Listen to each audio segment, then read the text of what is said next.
23% по официальным, 46% по оценкам экспертов. Столько погибло крымских татар в местах ссылки.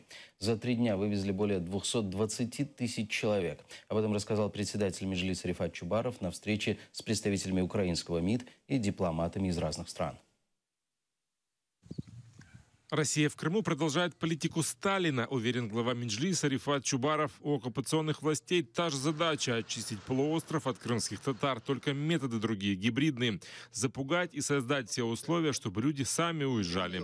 Отсюда массовые обыски в домах крымских татар и аресты мусульман. За решеткой на полуострове уже 18 человек. Их обвиняют в участии в террористической организации. Им грозит до 20 лет тюрьмы.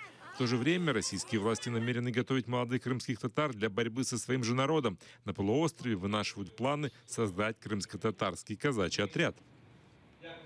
Вони намагаються відбирати наших молодих хлопців, юнаків і спрямовують їх до своїх спеціальних навчальних закладів, де хочуть їх підготувати такими, що потім би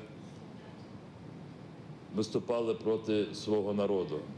Ми маємо дані, що вже 14 молодих людей було відібрано для навчання у вищих закладах ФСБ.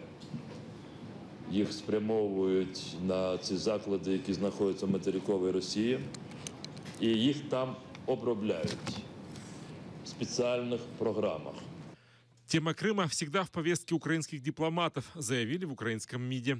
И вновь она зазвучит 18 мая на заседании Кабинета министров Совета Европы. Оккупационные власти обязаны допускать на полуостров международные организации для мониторинга по соблюдению прав человека, считают в МИДе. Моніторинг має здійснюватися на засадах правових стандартів, на засадах тих стандартів, які існують передусім в Організації Об'єднаних Націй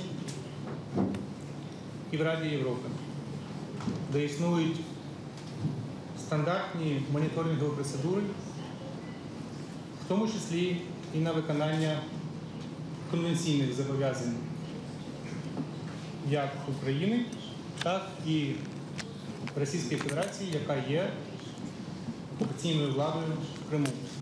Рано или поздно Россия сядет за стол переговоров по Крыму, уверен Рифат Чубаров. И Украине необходимо готовить законодательную базу, которая будет работать после деоккупации. А для этого, уверен председатель Меджлиса, нужны изменения в той части Конституции, где речь идет о крымской автономии. Президент України мав би вже дати публічне доручення Конституційній комісії, яка діє, для того, щоб була всередині неї, в її складі створена робоча група щодо підготовки змін до розділу 10 Конституції України. Розділ називається «Автономна Республіка Крим». Ми виходимо з того, що в цьому розділі має дуже чітко бути виписано, що кримська автономія утворюється на основе права кримсько-татарського народу на самовизначення в складе украинской державы. Такое поручение, считает Чубаров, открыло бы дорогу к рассмотрению Верховной Рады законопроектов, в том числе и о статусе крымско-татарского народа. Роман Спиридонов, Асан Минов, Заман, АТР.